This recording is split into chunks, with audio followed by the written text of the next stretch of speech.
Hello, this is Gerald Tuovawas. I have a method with which to recognize the letter positions, directions, and orientations. There could be a confusion about these three categories. It's not all about positions alone. It's about positions, about directions, and orientations. Three kinds of categories. If I would combine the three regions of letters to orientate ourselves with letters according to the method, which is geometrically founded as well, but it's geometrically founded in space, in time, and in a time-space context. So we should not confuse all the positions as spatial references. Just imagine that I would combine a word like cry from the C to the R to the Y. I would all connect them as if it's all about positions alone. It would be confusing. For instance, if I would do that, okay, I have I have my C, which I will connect to R, the R from the third category into parts. So I have actually my breaking open connection. Actually, it's too much from this point of view. It's too much an idea from the spatial references that we are looking for connections in space. This is not about connections in space, so we have to realize how these categories are used and are associated all the time. And so I will repeat a little bit of a theoretical background underneath these positions, because I have them in three positions with overflows and so on. But these positions are much more than spatial references. They're only in the first category, where 9 letters fit. You have fixed positions. It's about fixed positions with doubtful moments, with doubling and tripling positions, but it's about fixed positions. At least it has the attempt to go to that focus. Once you have a focus which is a little bit blurred, and we have to look for our focus, we use our moving focus, sharpening focus, going to the right focus, so we change the focus.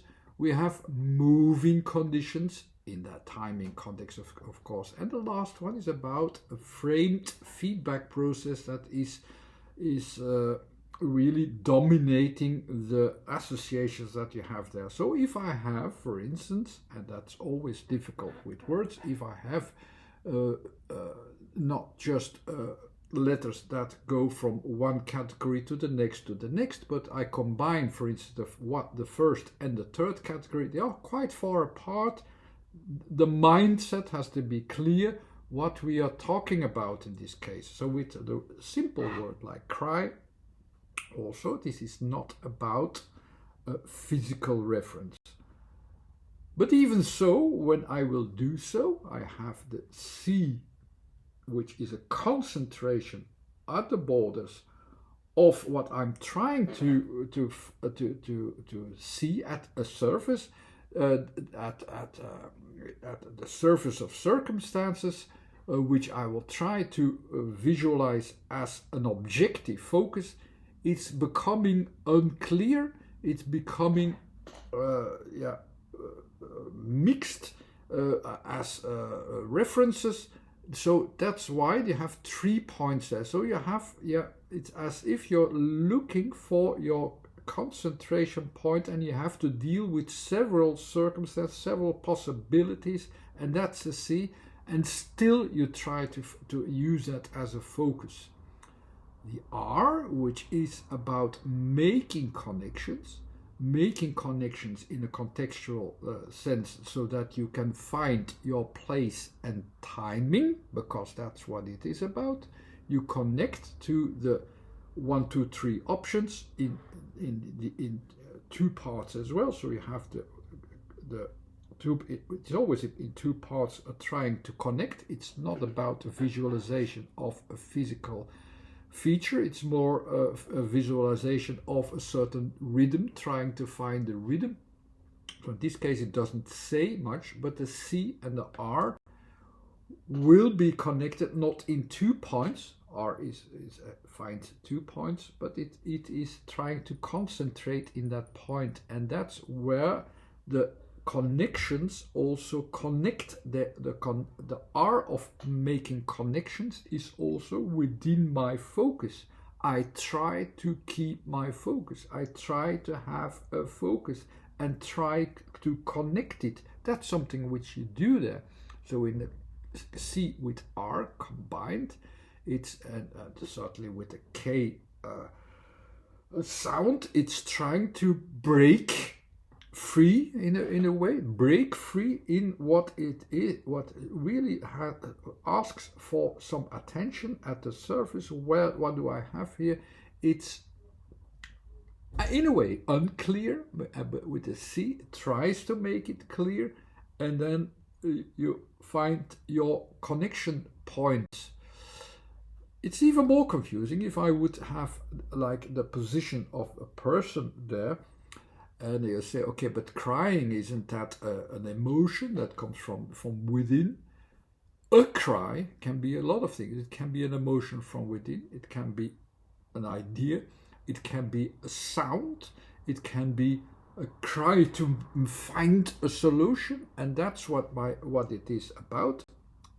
It is about, certainly combined with fixed positions, it's about, first of all, it will try to be confined within the spatial frame first with C. So I will try to find my way out. I will try to find my concentration. I try to find a starting point with all the confusion that I might have there. And then I connect it to something bigger, to a framed idea of where I have the right feedback, where I have the right results as well. So I connect also to the right results, but at the same time it's a connection from within to results. And if I combine it again with this person that focuses upon space, that's why I said you have a tendency to always see everything geometrically in space and try to find the points of reference as immediate fixed points all the time, which is not always possible. Here it's not possible with the C and the R. It tries to connect. It has a mental focus. I want to have my fixed position, but I can't. But I connect it with it, and I connect outside so that I have my connection. And the mental focus is just always trying to grasp something that can be materialized, so that I can see what can be materialized. But with the point of C, it is at these doubtful surfaces where a lot of things are happening. I concentrate a lot so that I can keep my focus, and then it will breach it with the R. Of course, that's what I will do as well. In a way, we can also categorize these functions a little bit in 1, 2, 3 positions. The first position is the starting point, the second position is the materialization, and the third point is the final result at the borders, at the limits, and so on. When I have this first level, I have the impression that I choose my objective with A. I choose my objective as, yes, I can choose this objective. I can use this point of reference. And so I can see my point of reference. Second point, in the materialization, it's more like, okay, it's not just like I just do this, I have a choice. No, I notice that there is something there. So that's what I can handle. That's what my objective is. I notice it, so I can notice. That's T. The third position is that doubtful moment where you also know where your limits are. So that's where you can also translate it into I cannot I cannot see or notice it. It's part of the game. It's part of the thing. So that's these three levels. Now about the C, it's these two levels up. So here that's all the starting points where you say I have a starting point which I can see, which I can notice, or which I don't see very well. Second degree is about, yes, what you can do really. Now I have this. It's on the level just like you have it in movement on the next level. You can do something with it. You can use it like with the U. You can use it. I do see it, and you use what you can see. I do notice it, and you use what is materialized. I do not means I limit myself a little bit. The B is breaching, but it's also reaching its limit, so I deal with that limit. Last category of the first visualization point into one focus can also be translated with at the C is at the third level. It's that again, it's at the surface, it's at that limits where you can still use one focus, but it becomes difficult. So you can only try to see, and that's what the C is. It tries to see, like see indeed the sound as well. With M I try to notice, or with X I try not to use the same center again. I try to see what is not centered as well in X, or see what is not included and what is, so to have this distinction. So here I have a translation of these 9 points in a logical sense, and now you have a little bit more clue of where C starts. So it starts from this objective. I want to be objective. I try to be objective. I try to see something within my frame. But okay, with R, nothing going on yet. There's no cry yet. It tries to connect here as well. It tries to connect to what? It tries to connect on the next level. We know what we can expect. It's written down. So but before on the next level, so we need, of course, to conclude with Y. So first R is this making a connection. The Y is trying to make that connection. So it's the first level of changes. We realize the changes. It's in that third level of changes. Not I start a change, not I take out a change, but also a way of doubtfulness. I try to figure out how the changes are. So also in the same sort of balance, yin and yang balance. With D, you know how the change is. With N, you notice the changes. And with Y, you try to figure out the changes. So that's the relative state. It's always these 1, 2, 3 options in a certain balance, and I have translated them into understandable logic. I have already in this video given you an idea how the first 9 plus 3 letters are really associated. So this gives you already some clue.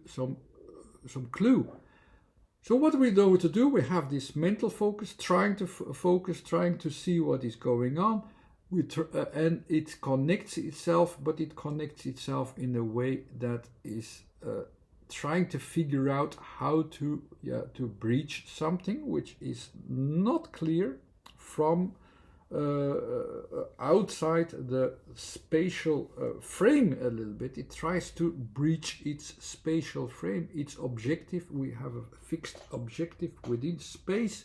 Outside it, we don't know it very well, so we try to breach it again. So what is it connecting to, the R will always connect to global rules, into a local solution. That's what we know. That's the framed feedback. So we cry out for the feedback. It's not there yet, but we try to connect.